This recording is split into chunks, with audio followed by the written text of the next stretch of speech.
മോസ്കോയിൽ നിന്ന് ഏതാണ്ട് 5000 മൈൽ കിഴക്കായി റഷ്യയുടെ സബാർക്ടിക് ബെൽറ്റിൽ പണ്ട് യക്കൂട്ടിയ എന്നറിയപ്പെട്ടിരുന്ന ഇന്ന് സാഖ റിപ്പബ്ലിക് എന്ന് വിളിക്കപ്പെടുന്ന ഒരു പ്രവിശ്യയുണ്ട്. ഏതാണ്ട് 10 ലക്ഷം പേർ അധിവസിക്കുന്ന ഒരു പ്രദേശമാണിത്. ഈ സാഖ റിപ്പബ്ലിക്കിന്റെ ഇന്റീരിയേഴ്സിലായി ഒലേക്മിൻസ്കി ഡിസ്ട്രിക്റ്റിൽ ടൈഗ ഫോറസ്റ്റിനോട് ചേർന്ന് ചതുപ്പുനിലങ്ങൾ മൂടൽമഞ്ഞ് പുതച്ചു കിടക്കുകയാണ് ഒലോം എന്ന വിദൂരസ്ഥ ഗ്രാമം. നിശ്വാസവായുവിൽ പോലും ശൈത്യം ഇഴചേർന്ന് നിൽക്കുന്ന, ഒറ്റനോട്ടത്തിൽ ഏറെ പ്രകൃതിസുന്ദരം എന്നൊക്കെ തോന്നുമെങ്കിലും ആപത്തുകൾ പതിയിരിക്കുന്ന ഒരു പ്രദേശമാണ് ഒലോം. പ്രായപൂർത്തിയായവർ പോലും വളരെ സൂക്ഷിച്ചു മാത്രം സഞ്ചരിക്കേണ്ട ഒരിടം. ശ്രദ്ധയൊന്ന് തെറ്റിയാൽ, ചുറ്റുപാടുകൾ സൂക്ഷിക്കാതെ നടന്നുപോയാൽ എപ്പോഴാണ് നിങ്ങൾ അവസാന വീടും പിന്നിട്ട് വിജനതയിൽ എത്തുക എന്ന് അറിയാനാവില്ല. ടൈഗ വനമേഖലയ്ക്കുള്ളിൽ ഒരിക്കൽ അകപ്പെട്ടാൽ പിന്നെ പുറത്തേക്കിറങ്ങുക പലപ്പോഴും വേട്ടക്കാർക്കും സഞ്ചാരികൾക്കും വരെ ഏറെ ദുഷ്കരമാണ്. മരങ്ങൾക്കിടയിലൂടെ നമ്മുടെ കണ്ണിൽ പെടുക പോലും ചെയ്യാതെ നിഴല് പോലെ വിഹരിക്കുന്ന എത്ര കരടികളും ചെന്നായ്ക്കളുമുണ്ട് ടൈഗ വനത്തിൽ എന്നതിന് കണക്കുപോലുമില്ല. രാത്രിയായാൽ കാട്ടിനുള്ളിലെ താപനില വല്ലാതെ താഴും. ഉച്ഛ്വാസവായു പോലും മരവിച്ചു മഞ്ഞാകുന്ന എക്സ്ട്രീം വെതർ കണ്ടീഷൻ. അങ്ങനെ പ്രകൃതിയും കാലാവസ്ഥയും മനുഷ്യനും തമ്മിൽ കണ്ണാനം പൊത്തി കളിക്കുന്ന റഷ്യയിലെ ഈ നിഗൂഢ ഭൂമിയിൽ നിന്ന് 2014 ജൂലൈ മാസത്തിൽ വെറും 3 വയസ്സും 7 മാസവും മാത്രം പ്രായമുണ്ടായിരുന്ന കരീന ചിക്കിറ്റോവ എന്നൊരു പെൺകുട്ടി മിസ്സിംഗ് ആവുന്നു. ഭയം എന്തെന്നുള്ള തിരിച്ചറിവ് പോലും ആകാത്ത പ്രായം. അങ്ങനെയൊരു പിഞ്ചുകുഞ്ഞ് തൻ്റെ കളിക്കൂട്ടുകാരനായ വളർത്തുനായ്ക്കൊപ്പം ആണെങ്കിൽ പോലും ഒരു ഘോരവനത്തിനുള്ളിൽ അകപ്പെട്ടു പോയാൽ എന്തു സംഭവിക്കും? കാട്ടിൽ നിർബാധം വിഹരിക്കുന്ന വ്യാഘ്രങ്ങൾ അവളുടെ ജീവന് ഭീഷണിയാകുമോ? വനാന്തരത്തിലെ കഠിനമായ കാലാവസ്ഥയെ അതിജീവിക്കാനാവാതെ ആ കുഞ്ഞ് വിശന്നു തളർന്ന് മരണത്തിലേക്ക് വീണു പോകും മുമ്പ് റെസ്ക്യൂ ടീമിന് അവളിലേക്ക് എത്തിച്ചേരാനാവുമോ? ചോദ്യങ്ങൾ അങ്ങനെ പലതായിരുന്നു. പുറത്തു കടക്കാൻ ശ്രമിക്കും തോറും കൂടുതൽ അകത്തേക്ക് പെട്ടുപോകുന്ന റഷ്യയിലെ ടൈഗ ഫോറസ്റ്റ് എന്ന ഘോര വനാന്തരത്തിൽ തൻ്റെ വളർത്തുനായ്ക്കൊപ്പം പെട്ടുപോയ കരീന എന്ന പെൺകുട്ടി ആ കാട്ടിനുള്ളിൽ നടത്തിയ അതിജീവന യാത്രയുടെ കഥ. ആ പെൺകുട്ടിയെ മരണത്തിന് വിട്ടുകൊടുക്കാൻ മനസ്സില്ല എന്ന് ഉറക്കെ പ്രഖ്യാപിച്ചുകൊണ്ട് ലോക്കൽ അഡ്മിനിസ്ട്രേഷനും പോലീസും ചേർന്നുകൊണ്ട് അന്ന് നടത്തിയ രോമാഞ്ചജനകമായ രക്ഷാദൗത്യത്തിൻ്റെ കഥ. അത് വല്ലാത്തൊരു കഥയാണ്.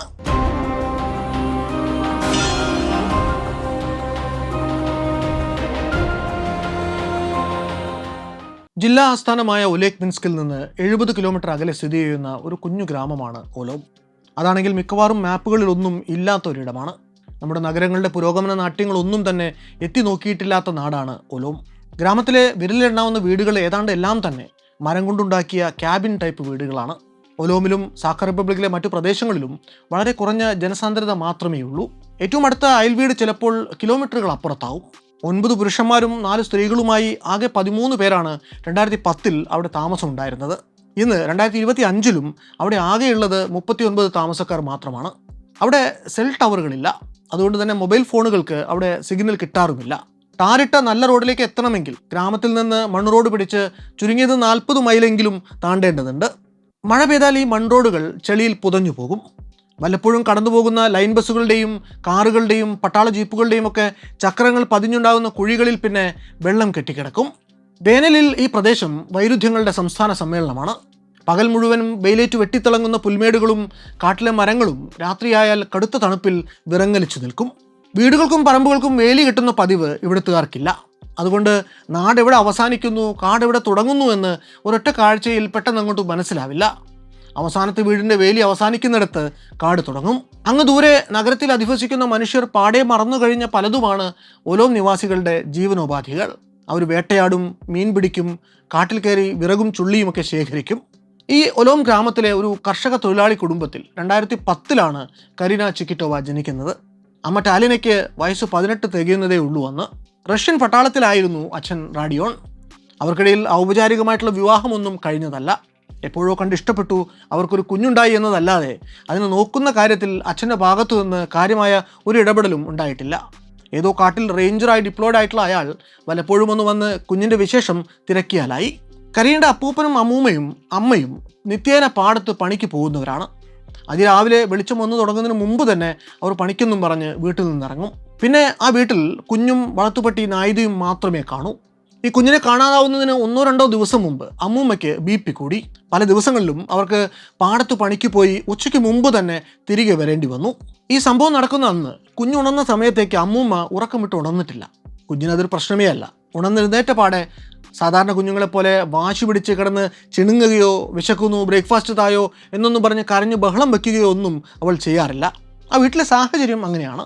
സദാ രണ്ടറ്റം കൂട്ടിമുട്ടിക്കാനുള്ള വ്യഗ്രതയിൽ പാടത്തും പറമ്പത്തുമായി പണിയിൽ മുഴുകിക്കഴിയുന്ന അവിടുത്തെ ആരിൽ നിന്നും ജനിച്ചതിൽ പിന്നെ ആ കുഞ്ഞിന് ഒരു പരിധിയിൽ കവിഞ്ഞ സ്നേഹപരിചരണങ്ങൾ കിട്ടിയിട്ടില്ല. കുഞ്ഞാണെങ്കിൽ ആ ശീലം കൊണ്ട് തന്നെ സ്വന്തം കാര്യം നോക്കാനുള്ള ത്രാണിയുള്ളവളുമാണ്. കിടക്കയിൽ നിന്ന് എഴുന്നേറ്റാൽ നേരെ കാലിറങ്ങുക ചെരുപ്പിലേക്കാണ്. ഈ ചെരുപ്പ് കൊച്ചിനിത്തിരി വലുതല്ലേ എന്നാണോ ചോദിക്കാൻ വരുന്നത്. അവൾക്ക് വീട്ടിനുള്ളിലും പരിസരത്തുമൊക്കെ ഇടാൻ കാലിന് പറ്റിയ ചെരുപ്പൊന്നും ആരും ഇതുവരെ വാങ്ങിക്കൊടുത്തിട്ടില്ല. ഇത് അമ്മൂമ്മയുടെയോ മറ്റോ പഴയ തേഞ്ഞൊരു ചെരുപ്പാണ്. ആ ചെരുപ്പ് വിട്ടുകൊണ്ട് അവൾ പ്രാഞ്ചി വീടിന് പുറത്തേക്ക് ഇറങ്ങി വരുന്നു. ഇന്നെന്തോ നല്ല തെളിച്ചമുണ്ട് ആകാശത്തിന്. കാർമേഘത്തിൻ്റെ പൊടി പോലുമില്ല കണ്ടുപിടിക്കാൻ. 2 മിനിറ്റ് നീണ്ടു നിന്ന വാനനിരീക്ഷണത്തിന് ശേഷം അവൾ പോയി മുഖം കഴുകി പല്ല് തേച്ചു കണ്ണാടി നോക്കി. പഴയ ഏതോ വണ്ടിയുടെ റിയർവ്യൂ മിററാണ് അവളുടെ മുഖക്കണ്ണാടി. അതിന് മുഖം നോക്കി അവൾ മുടി കോതി ഒതുക്കി വെച്ചു. വീണ്ടും തിരികെ വീട്ടിനുള്ളിലേക്ക് കയറി. തണുപ്പിന് ധരിക്കുന്ന സോക്സും സ്ലീവും ഒക്കെ ധരിച്ചു. അതിനുശേഷം മേശപ്പുറത്തിരുന്ന റേഡിയോയുടെ നോബ് തിരിച്ച് സ്റ്റേഷൻ പിടിച്ചു. പ്രക്ഷേപണത്തിന് കാതോർത്തുകൊണ്ട് പ്രാതലകത്താക്കി. അത്രയും നേരമായി പുറത്ത് ഓടിക്കളിച്ചുകൊണ്ടിരിക്കുകയായിരുന്ന അവളുടെ പ്രിയപ്പെട്ട പട്ടി നായിദ അപ്പോഴാണ് അകത്തേക്ക് പാഞ്ഞു വന്നത്. കഴിച്ചുകൊണ്ടിരിക്കുന്നതിൽ കുറച്ച് കരീന പട്ടിക്കും പങ്കിട്ടു. പട്ടിക്ക് കുറേശ്ശെയായിട്ട് ഇങ്ങനെ പ്രാതലിൽ നിന്ന് എടുത്തു കൊടുക്കുന്നതിനിടയ്ക്ക് ആ കുറുമ്പൻ അവളുടെ മടിയിലേക്ക് നക്കി കയറി. അവൻ്റെ സ്നേഹപ്രകടനങ്ങൾ അതിരുവിട്ടപ്പോൾ കരീനയുടെ കയ്യിലിരുന്ന ടെറാക്കോട്ട പ്ലേറ്റ് തറയിൽ വീണ് പൊട്ടിപ്പോയി. ഞെട്ടിത്തെറിച്ചു പോയി കുഞ്ഞ്. ഇന്ന് അമ്മൂമ്മയുടെ കയ്യിൽ നിന്ന് അടി ഉറപ്പാണ്. കാതുപൊട്ടുന്ന ചീത്തയും ഇനി കേൾക്കാം. കൊച്ച് ഏന്തി വലിഞ്ഞ് അമ്മൂമ്മയുടെ കിടപ്പറയിലേക്കൊന്ന് നോക്കി. പ്ലേറ്റ് താഴെ വീണുടഞ്ഞ ശബ്ദം കേട്ടിട്ടൊന്നും അവർ ഉണർന്ന മട്ടില്ല. ആദ്യമൊന്ന് ചെറുതായി പരിഭ്രമിച്ചുവെങ്കിലും കരീന ടേബിളിലേക്ക് ആഞ്ഞ് ആ റേഡിയോ ആദ്യം ഓഫ് ചെയ്തു. പിന്നാലെ പയ്യെ കസേരയിൽ നിന്ന് താഴേക്കിറങ്ങി. നിലത്ത് വീണ് ചിതറിക്കിടന്ന പിഞ്ഞാണ കഷ്ണങ്ങൾ ശ്രദ്ധയോടെ പെറുകിയെടുത്തു. പുറത്തിരുന്ന ബൂട്ട്സ് കയ്യിലെടുത്ത് അവൾ ഒച്ചയുണ്ടാക്കാതെ പുറത്തേക്കിറങ്ങി. ഒപ്പം നായിദയും അവളെ അനുഗമിച്ചു. വീടിൻ്റെ പിന്നാമ്പുറത്തെ പറമ്പിൽ കമ്പ് കൊണ്ടൊരു കുഴി കുത്തി ഈ പ്ലേറ്റും കഷ്ണങ്ങൾ കുഴിയിലിട്ട് മൂടി കരീന തിരിച്ച് വീട്ടിലേക്ക് നടന്നു വരുന്ന വഴി പെട്ടെന്ന് നിരത്തിലൂടെ പൊടി പാറിച്ചുകൊണ്ട് ഒരു വാൻ കടന്നു വന്നു. അത് അവളുടെ വീടിന് മുന്നിലെത്തിയപ്പോൾ നിന്നു. വാനിൻ്റെ വാതിൽ തുറന്ന് ഇറങ്ങി വരുന്ന ആളെ കണ്ട കുഞ്ഞിൻ്റെ കണ്ണ് വിടർന്നു. അവളുടെ അച്ഛനാണ് ആ വരുന്നത്. അവൾ ചാടിത്തുള്ളിച്ചെന്ന് അച്ഛനെ ആഞ്ഞു കെട്ടിപ്പിടിച്ചു. അയാൾ അവളെ തുരുതുരാ ഉമ്മ വെച്ചു. നിനക്ക് സുഖമല്ലേ മോളെ എന്ന് അയാൾ ചോദിച്ചു. അവൾ അതിന് മറുപടി പറഞ്ഞില്ല. അച്ഛനെ കണ്ടതിൻ്റെ സന്തോഷം കൊണ്ട് ഇരിക്കപ്രതി ഇല്ലാതെ ആയിരുന്നു അവൾക്ക്. അച്ഛൻ്റെ ചുറ്റും അവൾ വട്ടം ഓടി നടന്നു. അച്ഛൻ എന്നെ ഇന്ന് ഹെലികോപ്റ്ററിൽ കൊണ്ടുപോകുമോ എന്ന് ഓട്ടത്തിനിടെ അവളുടെ ഏറെ നിഷ്കളങ്കമായ ചോദ്യം. അവളെപ്പോൾ അച്ഛൻ പിടിച്ചു നിർത്തി. ഞാൻ ചോദിച്ചതിന് ഉത്തരം പറ ആദ്യം നീ, എന്നിട്ടോടാം. പറ, നിനക്ക് സുഖമല്ലേ എന്നയാൾ ചോദിക്കുന്നു. അതെ അച്ഛ എന്ന് കരീനയുടെ മറുപടി. എല്ലാവരും എവിടെ, പാടത്തേക്ക് പോയോ എന്ന് അച്ഛൻ്റെ അടുത്ത ചോദ്യം. അതെ എന്ന് കരീന. അപ്പോൾ അവർ നിന്നെ ഇവിടെ ഒറ്റയ്ക്കാക്കിയിട്ട് പോയോ എന്ന് അച്ഛൻ വീണ്ടും ചോദിക്കുന്നു. ഇല്ല, അമ്മൂമ്മയുണ്ട്, ഉറക്കമാണ് എന്ന് മകൾ. അച്ഛൻ മകളെ ഒക്കത്തെടുത്തു നിന്ന് കുറച്ചു നേരം അവിടെ ഉലാത്തി. മകളപ്പോൾ വാശി കലർന്ന സ്വരത്തിൽ അച്ഛനോട് ഹെലികോപ്റ്റർ എന്ന് ചിടുങ്ങുന്നു. ഇന്ന് ഹെലികോപ്റ്റർ വന്നിട്ടില്ല, അച്ഛൻ വാനിലാണ് പോകുന്നത് എന്ന് അയാൾ മറുപടി പറയുന്നു. ഹെലികോപ്റ്റർ എന്ന് അവൾ വീണ്ടും കുറെ കൂടി ഉയർന്ന സ്വരത്തിൽ കലമ്പുന്നു. മോളെ ചുമ്മാ ചിണുങ്ങുന്നത് നിർത്ത്, അച്ഛൻ പറഞ്ഞല്ലോ ഇന്നില്ല എന്നയാൾ പറഞ്ഞപ്പോഴേക്കും വണ്ടിക്കുള്ളിൽ നിന്ന് അയാൾക്ക് വിളി വന്നു. മോളെ താഴെ നിർത്തി അവളുടെ നെറുകയിൽ ആഞ്ഞൊരു ഉമ്മ കൊടുത്ത് അവളോട് യാത്ര പറഞ്ഞ് തൊണ്ടക്കുഴിയിൽ തികട്ടി വന്ന വിങ്ങൽ അടക്കി അയാൾ ആ വാനിലേക്ക് ഓടിക്കയറി. വാൻ അവിടെ മുഴുവൻ പൊടി പറത്തിക്കൊണ്ട് മുന്നോട്ട് പോയി. അച്ഛൻ്റെ വാൻ അകന്നകന്ന് പോകുന്നത് കണ്ടപ്പോൾ കരീനയ്ക്ക് വല്ലാതെ കരച്ചിൽ വന്നു. അവൾ ആ വീട്ടുമുറ്റത്ത് നിന്ന് വിതുമ്പി. അപ്പോഴേക്കും അകത്ത് അമ്മൂമ്മ ഉറക്കം വിട്ടുണർന്നു. കണ്ണുമിഴിച്ച് അവർ അടുക്കളയിലെത്തിയപ്പോൾ അവിടെ എന്തോ പന്തികേടുണ്ട്. നിലത്തത് പ്ലേറ്റിൻ്റെ 2 കഷ്ണങ്ങൾ കിടക്കുന്നു. ബ്രേക്ക്ഫാസ്റ്റ് കഴിക്കുന്ന പിഞ്ഞാണമാണെങ്കിൽ കാണാനുമില്ല. പ്രാതലിൻ്റെ അംശങ്ങൾ നിലത്തും ചിതറിക്കിടക്കുന്നുണ്ട്. അമ്മൂമ്മയ്ക്ക് കാര്യം മനസ്സിലായി. കുഞ്ഞുമോളുടെ പണിയാണിത്. രാവിലെ സ്വന്തമായി ബ്രേക്ക്ഫാസ്റ്റ് എടുത്ത് കഴിച്ചപ്പോൾ പ്ലേറ്റ് താഴെയിട്ട് പൊട്ടിച്ചിരിക്കുന്നു. നായികയ്ക്കും കൊടുത്തിട്ടുണ്ട് ഭക്ഷണം നിലത്തിട്ട്.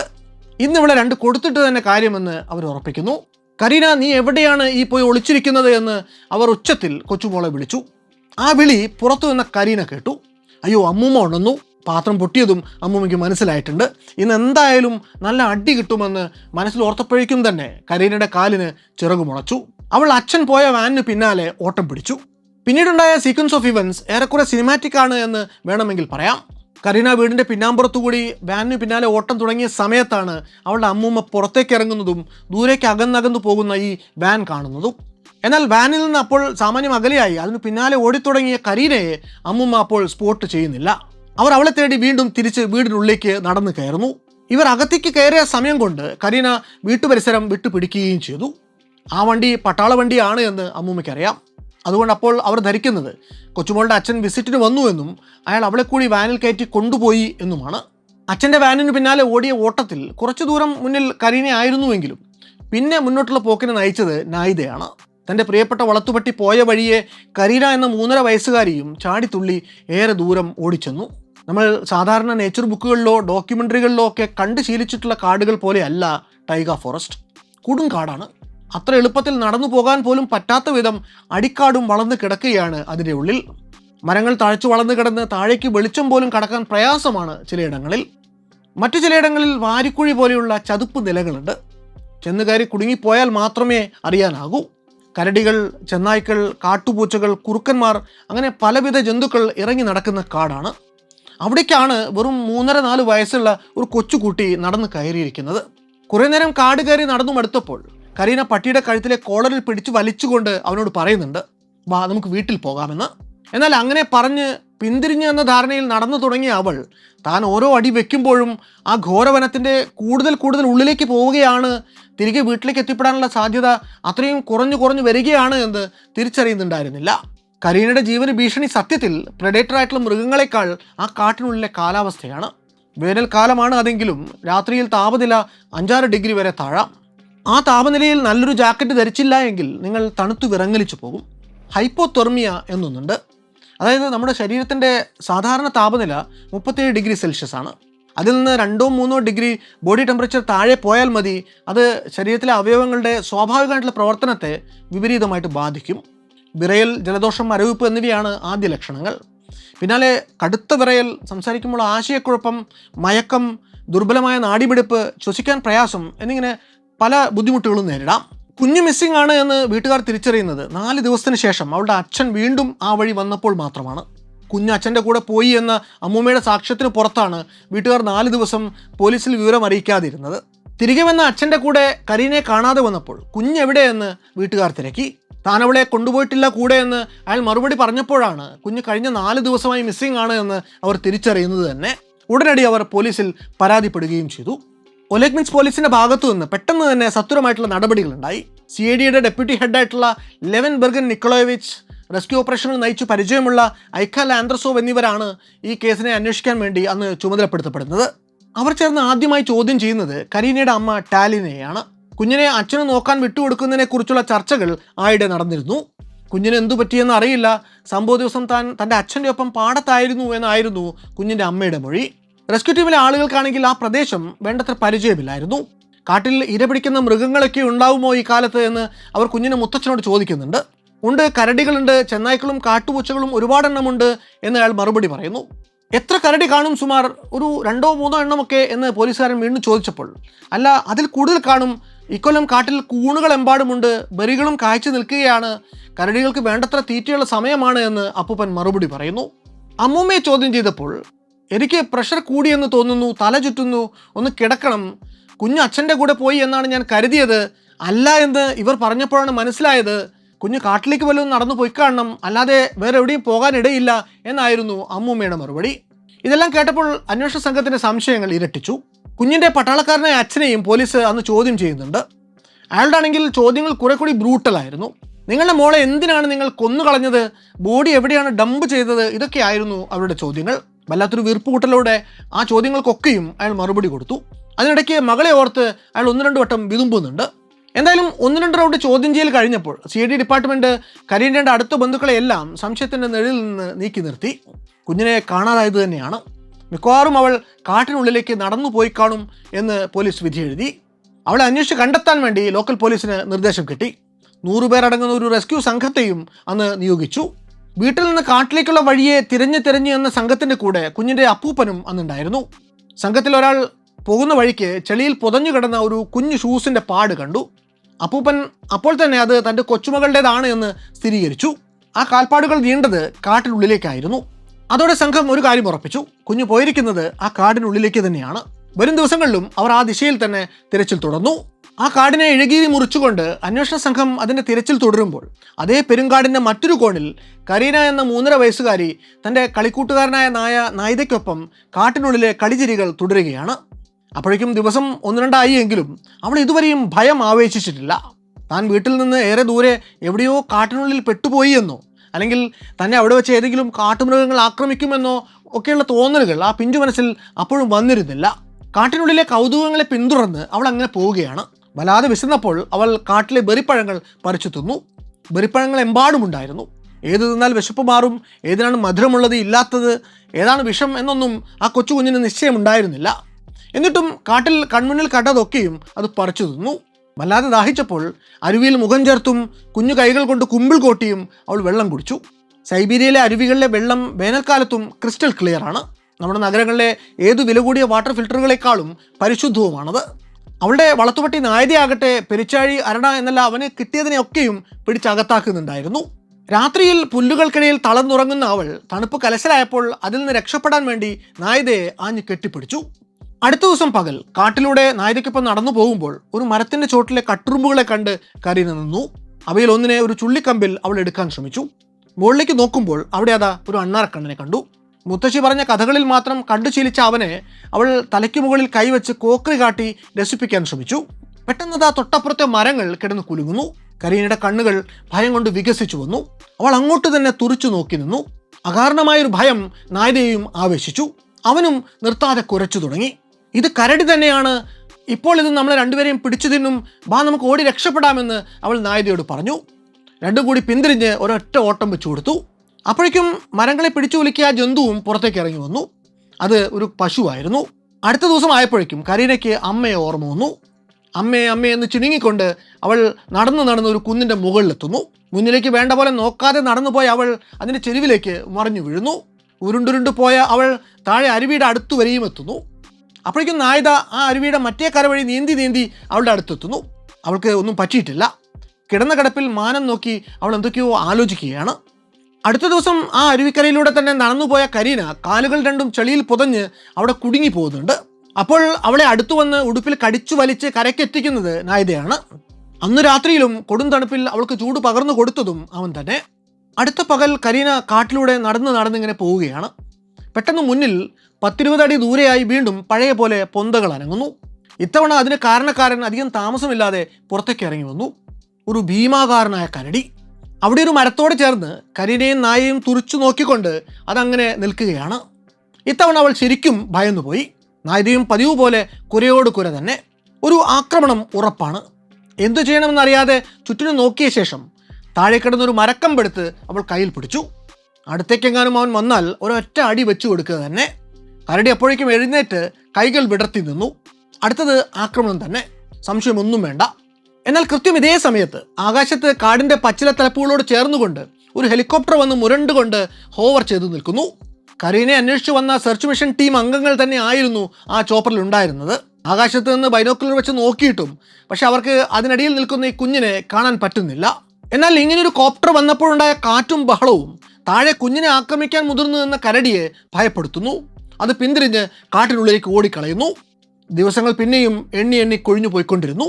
അന്വേഷണ സംഘത്തോടൊപ്പം കുഞ്ഞിൻ്റെ അപ്പൂപ്പനും ഉണ്ടായിരുന്ന കാര്യം നമ്മൾ നേരത്തെ പറഞ്ഞല്ലോ. പകൽ മുഴുവൻ കുഞ്ഞിൻ്റെ പേര് വിളിച്ച് നടന്ന് തളർന്നൊടുവിൽ രാത്രി ദൗത്യസംഘത്തോടൊപ്പം വന്ന് ക്യാമ്പിൽ കിടന്നുറങ്ങുമ്പോൾ അദ്ദേഹത്തിനുള്ളിൽ വല്ലാത്തൊരു വിങ്ങൽ കിടന്ന് തിക്കുമുട്ടി. കുഞ്ഞിപ്പോൾ എന്ത് ചെയ്യുകയാവും? അദ്ദേഹം മനസ്സിലോർത്തു.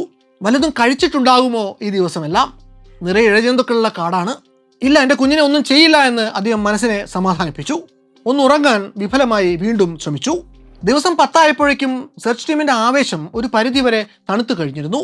റെസ്ക്യൂ ഡോഗ്സ് അവർക്ക് കിട്ടിയ മണങ്ങൾക്ക് പിന്നാലെ ഒക്കെ നിരന്തരം പോയിക്കൊണ്ടിരുന്നുവെങ്കിലും കാട്ടിൽ ഓവർലാപ്പ് ചെയ്ത് കിടന്ന വിവിധ ഗന്ധങ്ങൾക്കിടയിൽ അവയുടെ അന്വേഷണവും വഴിമുട്ടി നിന്നു. 11-ാം ദിവസം അന്വേഷണത്തിൽ അപ്രതീക്ഷിതമായ ഒരു വഴിത്തിരിവുണ്ടായി. തണുപ്പുള്ള രാത്രികളിൽ കരീനയ്ക്ക് തൻ്റെ ദേഹത്തിൻ്റെ ചൂട് പകർന്ന് കൂടെ കിടന്ന, അവൾക്ക് വിശന്നപ്പോൾ ബെറിപ്പഴങ്ങൾക്കരികിലേക്ക് അവളെ കൂട്ടിക്കൊണ്ടുപോയ, അവൾക്ക് ദാഹിച്ചപ്പോൾ അവളെ അരുവിലേക്കുള്ള വഴി കാട്ടിയ നായത എന്ന അവളുടെ വളർത്തുനായ, ഉള്ളിൽ എന്ത് വെളിപാടുണ്ടായിട്ടാണോ എന്തോ ആ കുഞ്ഞിനെ ഒടുവിൽ കാട്ടിന് നടുവിൽ തനിച്ചാക്കി മരങ്ങൾക്കിടയിലൂടെ ഒരൊറ്റ ഓട്ടം വെച്ചു കൊടുത്തു. അത് കഴിഞ്ഞ ദിവസങ്ങളിൽ ചെയ്ത പോലെ കരീന പിന്നാലെ ഉണ്ട് എന്ന് ഉറപ്പുവരുത്തിക്കൊണ്ടുള്ള ഒരു ഓട്ടമല്ലായിരുന്നു. എന്തോ മനസ്സിൽ ഉറപ്പിച്ചുകൊണ്ടുള്ള ഒരു പോക്കായിരുന്നു അത്. നായത സ്ഥലം വിട്ടപ്പോൾ ഉച്ചയുറക്കത്തിലായിരുന്ന കരീന അല്പനേരം കഴിഞ്ഞപ്പോൾ ഉറക്കം വിട്ടുണർന്നു. നായതയെ കാണാഞ്ഞ് അവൾ ചുറ്റിനും നോക്കി. നായത നായത എന്ന് ഉറക്കെ വിളിച്ചു. കാണഞ്ഞപ്പോൾ അവൾ പരിഭ്രമിച്ചു പോയി. ആ പരിഭ്രമം പതുക്കെ ഗദ്ഗതത്തിന് വഴിമാറി. അത്രയും നേരം കൂടെ ഉണ്ടായിരുന്ന നായിദയുടെ സാന്നിധ്യം ആ കൊടുങ്കാട്ടിൽ അവൾക്കുള്ള ഏക ആശ്രയമായിരുന്നു. എപ്പോഴും തൻ്റെ ദേഹത്ത് തന്നെ കണ്ണു നട്ടുള്ള നായിദയുടെ ആ ഇരിപ്പും അവൻ്റെ സദാവുള്ള കിതപ്പുമൊക്കെ അത്രമേൽ അവൾക്ക് ശീലമായി കഴിഞ്ഞിരുന്നു. നായിദ അങ്ങനെ പുറപ്പെട്ടു പോയപ്പോൾ ദിവസങ്ങൾക്ക് ശേഷം കരീന ആകെ ഒറ്റപ്പെട്ട പോലെയായി. ചുറ്റിനും ചൂഴ്ന്നു നിൽക്കുന്ന കൊടുങ്കാടിൻ്റെ ഗാംഭീര്യം ആ നിമിഷത്തിൽ അവൾ അറിഞ്ഞു. അതവളെ വല്ലാതെ ഭയപ്പെടുത്താൻ തുടങ്ങി. അവൾക്ക് അമ്മയെ കാണാൻ തോന്നി. അമ്മ എന്നും നായിദ എന്നും അവൾ ഇടയ്ക്കിടയ്ക്ക് ഉച്ചത്തിൽ വിളിച്ചുകൊണ്ടിരുന്നു. ഒടുവിൽ കരഞ്ഞ് കരഞ്ഞ് അവൾ വീണ്ടും ഉറക്കം പിടിച്ചു. രാത്രിയിൽ തണുപ്പേറിയപ്പോൾ അവൾക്ക് വീണ്ടും നായിദയെ മിസ് ചെയ്തു. കെട്ടിപ്പിടിക്കുമ്പോൾ ചൂട് പകർന്നിരുന്ന ആ ദേഹം അപ്പോൾ അടുത്തില്ല. അവൾക്കാണെങ്കിൽ തണുത്തിട്ട് ഉറങ്ങാനും പറ്റുന്നില്ല. നായിദ കരീനയെ ഒറ്റയ്ക്കാക്കി ഈ പോയത് എങ്ങോട്ടാണ് എന്ന് ഓർത്താൽ നമ്മൾ അതിശയിച്ചു പോകും. എന്നാൽ ഒരിക്കലെങ്കിലും ഒരു പട്ടിയെ വളർത്തിയിട്ടുള്ളവർക്ക് ആ വളർത്തുമുഖത്തിൻ്റെ മനസ്സ് കുറെ കൂടി നന്നായി അറിയാനാകും. കരീനെ ഉപേക്ഷിച്ചിട്ട് സ്വന്തം തടി രക്ഷിക്കാൻ വേണ്ടി പോയതല്ല നായിദ.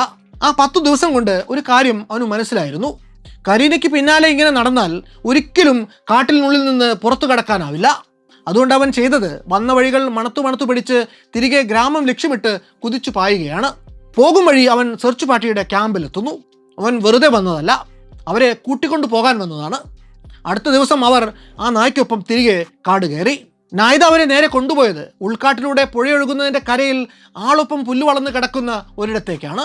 ഒരുപക്ഷെ നേരത്തെ തന്നെ കരീന ഉണ്ടായിരുന്ന ഈ പുൽക്കാടിൻ്റെ അടുത്തുകൂടിയൊക്കെ ഈ റെസ്ക്യൂ ടീം കടന്നു പോയിട്ടുണ്ടാകും. പക്ഷേ അവർക്ക് അതുവരെ അവളെ പിൻ പോയിന്റ് ചെയ്യാൻ സാധിച്ചിരുന്നില്ല. എന്നാൽ ഇത്തവണ നായിദ എന്ന പട്ടി അവരെ നേരെ കൂട്ടിക്കൊണ്ടുപോയത് ഉണക്കപ്പുല്ല് കൂട്ടിയിട്ട് കിടക്കയാക്കി കരീന ഉറങ്ങിക്കൊണ്ടിരുന്ന പുൽക്കാടിനിടയിലേക്കാണ്. അവിടെ അവൾ ഉണ്ടായിരുന്നു. അവൾ വല്ലാതെ പരിക്ഷീണിതയായിരുന്നു. അവളുടെ ദേഹമാകെ കൊതുക് കടിച്ച് വീങ്ങിയിട്ടുണ്ടായിരുന്നു. അവൾ വല്ലാതെ തണുത്തു വിറച്ചും പേടിച്ചുമാണിരുന്നത്. പക്ഷേ എന്നാലും അവൾക്ക് സാരമായിട്ടുള്ള ആരോഗ്യ പ്രശ്നങ്ങളൊന്നും തന്നെ അപ്പോഴും ഉണ്ടായിരുന്നില്ല. കരീന എങ്ങനെ ഇത്രയും നാൾ ആ കൊടുങ്കാട്ടിനുള്ളിലെ ഏറെ വിപരീതമായ സാഹചര്യങ്ങളിൽ പിടിച്ചു നിന്നുവെന്ന് നമുക്ക് സ്വാഭാവികമായിട്ടും സംശയം തോന്നാം. കൊച്ചു കുഞ്ഞുങ്ങളുടെ ദേഹത്തിന് പ്രവർത്തിക്കാൻ വളരെ കുറച്ച് കാലറി എനർജി മാത്രം മതി. എന്നാൽ അതേസമയം ഹൈപ്പോതെർമിയ കുട്ടികളിൽ സത്യത്തിൽ മുതിർന്നവരെക്കാൾ വേഗത്തിൽ പ്രവർത്തിക്കും. കാരണം കുട്ടികളുടെ ബോഡി മാസ് വെച്ച് നോക്കുമ്പോൾ അവരുടെ ശരീരത്തിൻ്റെ സർഫസ് ഏരിയ കൂടുതലാണ്. ബോഡി ഹീറ്റ് പെട്ടെന്ന് പുറത്തേക്ക് ഡിസിപ്പേറ്റ് ചെയ്തു പോകും. അതുകൊണ്ട് ഹീറ്റ് ലോസ് കുറെ കൂടി വേഗത്തിൽ നടക്കേണ്ടതാണ്. വേനൽക്കാലമായിരുന്നതുകൊണ്ട് പകൽ നേരങ്ങളിൽ കരീനയുടെ ദേഹം ചൂടോടെ ഇരുന്നു. രാത്രികാലങ്ങളിൽ നായിദയുടെ ദേഹമാണ് അവളെ ഹൈപ്പോതെർമിയയിൽ നിന്ന് രക്ഷിക്കുന്നത്. കാട്ടിലെ ബെറിപ്പഴങ്ങൾ അവളുടെ വിശപ്പടക്കി. അരുവിയിലെ ജലം അവളുടെ ദാഹം ശമിപ്പിച്ചു. ആ കുഞ്ഞിൻ്റെ പ്രാണനെടുക്കാൻ വേണ്ട പലതും ആ ഘോരവനത്തിലുണ്ടായിരുന്നു. ഇരപിടിക്കാൻ ഇറങ്ങുന്ന വന്യമൃഗങ്ങൾ, കൊടും തണുപ്പ്, വിശപ്പ്, ദാഹം, വീണുപറ്റാവുന്ന പരിക്കുകൾ, വിഷജന്തുക്കൾ, ഭയം, നിരാശ തുടങ്ങി വിപരീത സാഹചര്യങ്ങൾ പലതും ഉണ്ടായിരുന്നു. എന്നാൽ അതിനെയെല്ലാം നിഷ്ഫലമാക്കിക്കൊണ്ട് ആ കുഞ്ഞിൻ്റെ പ്രാണൻ ഉള്ളം കയ്യിൽ എടുത്തു പിടിച്ചുകൊണ്ട് നടന്ന മറ്റെന്തോ ഒന്നുകൂടി ഉണ്ടായിരുന്നു അവിടെ. ഒരുപക്ഷെ ശാസ്ത്രത്തിൻ്റെ മെഷറിംഗ് സ്കെയിലുകൾ കൊണ്ട് അളക്കാൻ പറ്റാത്ത എന്തോ ഒന്ന്. ഇങ്ങനെയൊരു കൊടുങ്കാട്ടിനുള്ളിൽ അകപ്പെട്ടു പോയി 12 ദിവസം പിന്നിട്ടിട്ടും കരീന എന്ന 3.5 വയസ്സുകാരി മരിച്ചു പോകാതിരുന്നതിന് പിന്നിൽ പ്രവർത്തിച്ച ഏറ്റവും വലിയ ഘടകം കരീനയുടെ വളർത്തുനായ നായിദ തന്നെയാണ്. നായ്ക്കളുടെ സെൻസറി എക്യുപ്മെൻറ്റുകൾ എങ്ങനെ പ്രവർത്തിക്കുന്നു എന്നത് നമുക്കിന്നും പൂർണ്ണമായും പിടിതരാത്ത ഒരു സമസ്യയാണ്. അവർക്ക് കാലാവസ്ഥയിലുണ്ടാകുന്ന മാറ്റങ്ങളെ തിരിച്ചറിയാനാകും. ഓർമ്മയിലെ ഗന്ധങ്ങളും ദിവസങ്ങൾക്ക് മുമ്പ് കണ്ട ലാൻഡ്മാർക്കുകളും ഒക്കെ വെച്ച് അവർക്ക് വഴി തിരിച്ചറിയാനാകും. ഉടമസ്ഥരുടെ മൂഡ് സ്വിങ്ങുകൾ വരെ അവർക്ക് ഒരു പരിധിവരെ തിരിച്ചറിയാനാകുമെന്നാണ് പറയുക. പക്ഷേ ഈ പറഞ്ഞ ബയോളജിക്കൽ ഫാക്ടറുകളെക്കാളൊക്കെ വലിയൊരു എലിമെൻറ്റ് ഈ കേസിൽ വർക്ക് ചെയ്തിട്ടുണ്ട്. അത് നായിദയുടെ മനസ്സിൽ കരീനയോട് ഉണ്ടായിരുന്ന കമ്മിറ്റ്മെൻ്റാണ്.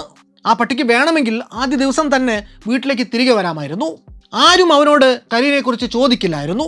ചെന്നാൽ അവന് വേണ്ടത്ര ഭക്ഷണവും കിടന്നുറങ്ങാൻ ചൂടുള്ളൊരിടവും കിട്ടിയേനെ. എന്നിട്ടും അവൻ ഏറെ വിപരീതമായ സാഹചര്യങ്ങളിൽ ആ പെൺകുഞ്ഞ് ഒറ്റയ്ക്കായി പോവാതിരിക്കാൻ വേണ്ടി മാത്രം അതിൻ്റെ കൂടെ തന്നെ നടന്നു. ആ കുഞ്ഞിനെ എങ്ങനെ സുരക്ഷിതമായി തിരികെ അതിനെ വേണ്ടപ്പെട്ടവർക്ക് അടുത്തെത്തിക്കാമെന്ന് തന്നെയാകും നായിദ ആദ്യത്തെ 10 ദിവസവും ആലോചിച്ചിട്ടുണ്ടാവുക.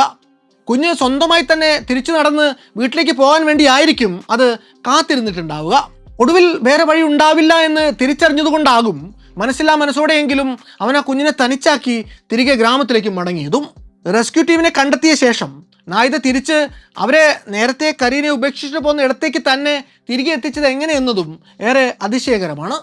ഇങ്ങനെ ഒരു സംഭവത്തിൽ നിന്ന് റിക്കവർ ചെയ്യുക എന്നത് അത്ര എളുപ്പമല്ല. രക്ഷാപ്രവർത്തകർ കമ്പിളിപ്പുതപ്പിൽ പൊതിഞ്ഞ് തിരികെ എത്തിച്ച കരീനയെ അവർ എയർലിഫ്റ്റ് ചെയ്ത് നഗരത്തിലെ ആശുപത്രിയിൽ പ്രവേശിപ്പിച്ചു. കരീനയുടെ ദേഹത്തേറ്റ പ്രയാസങ്ങൾക്കുള്ള ചികിത്സ അവർ നൽകി. അവർ അവളെ റീഹൈഡ്രേറ്റ് ചെയ്തു. അവൾക്ക് നഷ്ടമായ പോഷകാംശങ്ങൾ തിരികെ നൽകി. ആ കുഞ്ഞു ദേഹത്തേറ്റ എണ്ണമറ്റ ഇൻസെക്ട് ബൈറ്റുകൾക്ക് വേണ്ട മരുന്നുകളും അവർ കൊടുത്തു. ആഴ്ചകൾ നീണ്ട ആശുപത്രിവാസത്തിനൊടുവിൽ കരീനയുടെ ദേഹം തിരികെ സ്വാഭാവികമായിട്ടുള്ള അവസ്ഥയിൽ എത്തുകയും ചെയ്തു.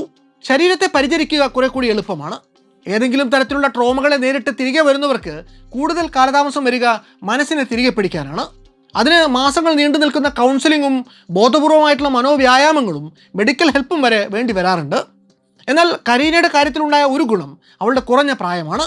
നമ്മൾ മുതിർന്നവർ ട്രോമ പ്രോസസ് ചെയ്യുന്നത് പോലെ 4 വയസ്സുള്ള ഒരു കുട്ടി ചെയ്യില്ല. ഈ കുട്ടിക്ക് പകരം മുതിർന്ന ഒരാളായിരുന്നു കാട്ടിൽ ഒറ്റപ്പെട്ട് കഴിഞ്ഞത് എങ്കിൽ ആ 11 ദിവസങ്ങളിൽ അനുഭവിക്കേണ്ടി വന്ന ഓരോന്നും അവരെ പിന്നീട് അങ്ങോട്ടുള്ള ദിവസങ്ങളോളം വേട്ടയാടും. അത്രമേൽ ആർട്ടിക്കുലേറ്റ് ആയിട്ടുള്ള മെമ്മറി ഈ 11 ദിവസങ്ങളെക്കുറിച്ച് കരീനെ പോലൊരു കുട്ടിക്ക് ഉണ്ടാവില്ല. അവൾ അനുഭവിച്ചത് ഓരോന്നും അവളുടെ മനസ്സിൽ രേഖപ്പെടുത്തിയിട്ടുണ്ടാകാം. പക്ഷേ അത് പുറത്തു വരുന്നത് ചിലപ്പോൾ പിൽക്കാല ജീവിതത്തിലെ മറ്റേതെങ്കിലും ഒരു ട്രിഗറിങ് മൊമെൻറ്റിലായിരിക്കും എന്ന് മാത്രം. കൂടുതൽ തീക്ഷ്ണമായ ട്രോമാനുഭവം നേരിട്ട് കാണുക ഒരുപക്ഷെ കരീനയുടെ അമ്മയടക്കമുള്ള ഉറ്റവരാണ്. ഹൈപ്പർ മാർക്കറ്റിലോ ഷോപ്പിംഗ് മാളിലോ അല്ലെങ്കിൽ ഉത്സവപ്പറമ്പിലോ ഒക്കെ പോയ സമയത്ത് ഏതാനും മിനിറ്റ് നേരത്തേക്ക് നമ്മുടെ മക്കൾ കൈവിട്ടു പോയാലുണ്ടാകുന്ന ആന്തൽ എത്ര വലുതാണ് എന്ന് നമുക്കറിയാം. അതിനെ 11 ദിവസം എന്ന വലിയ സമയം കൊണ്ട് ഒന്ന് ഗുണിച്ചു നോക്കുക. അത് എത്ര വലുതാണ്. മോളെ കാണാതായിരിക്കുകയാണ്. അതും കരടികളും ചെന്നായ്ക്കളും വിഷസർപ്പങ്ങളും ഒക്കെ നിർബാധം വിഹരിക്കുന്ന ഒരു കൊടും കാട്ടിനുള്ളിൽ. സാമാന്യ ബുദ്ധിയാൽ ആലോചിച്ചാൽ തന്നെ കുട്ടി 2 ദിവസത്തിനപ്പുറം താണ്ടില്ല എന്ന് ഏതൊരമ്മയ്ക്കും ഉറപ്പിക്കാനാവും. അവിടെ 11 ദിവസത്തോളം കുഞ്ഞ് മിസ്സിംഗ് ആയിരുന്നു. ആ അമ്മ അത്രയും ദിവസം എന്തൊക്കെ അനുഭവിച്ചു കാണും. എങ്ങാനും ആ കുഞ്ഞിന് വല്ലതും സംഭവിച്ചിരുന്നെങ്കിലോ? തൻ്റെ നോട്ടക്കുറവ് കൊണ്ടാണ് കുഞ്ഞിൻ്റെ ജീവൻ നഷ്ടമായത് എന്ന കുറ്റബോധം ആ അമ്മയെ പിന്നീട് മരണം വരെയും വേട്ടയാടിയേനെ. കുഞ്ഞിനൊന്നും പറ്റിയില്ല, അവൾ ആരോഗ്യവതിയായി തിരികെ എത്തിയെന്നത് അമ്മയുടെ ഉള്ളിലെ കുറ്റബോധത്തെ ഒട്ടും ഇല്ലാതാക്കുന്നില്ല. ഈ ഒരു കുറ്റബോധം ആ അമ്മയുടെ ഭാവി ജീവിതത്തിൻ്റെ താളത്തെ തന്നെ തിരുത്തി കുറിക്കാൻ പോകുന്ന ഒന്നാണ്. അത് അവിടുന്ന് അങ്ങോട്ടുള്ള ദിവസങ്ങളിൽ മകളുടെ ഓരോ ചലനങ്ങളെയും തികഞ്ഞ ഉത്കണ്ഠയോടെ നിരീക്ഷിക്കാൻ അവരെ ഒരുപക്ഷെ പ്രേരിപ്പിച്ചേക്കാം. ആശുപത്രിവാസമൊക്കെ കഴിഞ്ഞ് പൂർണ്ണാരോഗ്യവതിയായി തിരിച്ചെത്തിയ ശേഷം കരീന ആദ്യം യാക്കുട്സ് ഡാൻസ് സ്കൂളിൽ കുറെ കാലം നൃത്തം അഭ്യസിച്ചു. പിന്നീട് മറ്റൊരു സ്കൂളിലേക്ക് പഠിത്തം മാറ്റിയ അവൾക്ക് ഭാവിയിൽ ഒരു ഡോക്ടർ ആകണമെന്നാണ് ആഗ്രഹമെന്ന് അവളൊരു മാഗസിന് കൊടുത്ത അഭിമുഖത്തിൽ പറഞ്ഞിരുന്നു. ഇന്ന് ഏതാണ്ട് 15 വയസ്സെങ്കിലും പ്രായമുണ്ടായേക്കാവുന്ന ആ മിടുക്കി പെൺകുട്ടിക്ക് തൻ്റെ സ്വപ്നങ്ങളിലേക്ക് എത്തിച്ചേരാൻ സാധിക്കട്ടെ എന്ന് നമുക്ക് ആശിക്കാം. കരീനയും വളത്തുപട്ടിയും ഇങ്ങനെ മിസ്സിംഗ് ആയ കഥ ദിവസങ്ങൾക്കുള്ളിൽ തന്നെ ലോകം മുഴുവനും പരന്നു. മോസ്കോ മുതൽ ന്യൂയോർക്ക് വരെയുള്ള പത്രങ്ങൾ സെൻട്രൽ സ്പ്രെഡിൽ തന്നെ ആ കഥ അച്ചടിച്ചു. ലോകത്തിലെ നിരവധി ഭാഷകളിലേക്ക് ഈ ആർട്ടിക്കിളുകൾ പിന്നീട് മൊഴിമാറ്റപ്പെട്ടു. ഈ അതിജീവനത്തിൻ്റെ കഥ പറഞ്ഞുകൊണ്ട് കരീന എന്ന പേരിൽ മരിയാന സീജന്റെ സംവിധാനത്തിൽ ഹൃദയസ്പർശിയായിട്ടുള്ള ഒരു സിനിമയും വന്നു കഴിഞ്ഞു. യാക്കുട്സ്ക് എയർപോർട്ടിന് തൊട്ടുവെളിയിലുള്ള സ്റ്റേഷൻ സ്ക്വയറിൽ ശില്പിയായ നിക്കോളായ് നിക്കിറ്റിച്ച് ചോച്ചസോവ് കരീനയുടെയും അവളുടെ വളത്തുപട്ടി നായിദയുടെയും അതിമനോഹരമായ ശില്പം തന്നെ കമ്മീഷൻ ചെയ്തിട്ടുണ്ട്. ഒലോം ഗ്രാമത്തിൽ നിന്ന് ഒരു പ്രഭാതത്തിൽ കാട്ടിനുള്ളിലേക്ക് വഴിതെറ്റി നടന്നു കയറി 12 ദിവസത്തോളം മിസ്സിംഗ് ആയ കരീന എന്ന പെൺകുട്ടിയുടെയും ആ ദിവസങ്ങൾ മുഴുവനും ഒരു കാവൽ മാലാഖയെ പോലെ അവളുടെ നിഴലായിട്ട് കൂടെ നടന്ന് ഒടുവിൽ അവളെ രക്ഷപ്പെടുത്തുന്നതിൽ നിർണായക പങ്കുവഹിച്ച വളത്തുനായ നായിദയുടെയും ഹൃദയസ്പർശിയായ കഥ പറയുന്ന ആ ശില്പം പ്രദേശം സന്ദർശിക്കാനെത്തുന്ന വിനോദസഞ്ചാരികളുടെ ഒരു ഇഷ്ട സെൽഫി ലൊക്കേഷനായി ഇന്നും യാക്കുട്സ്കിൽ തുടരുന്നു.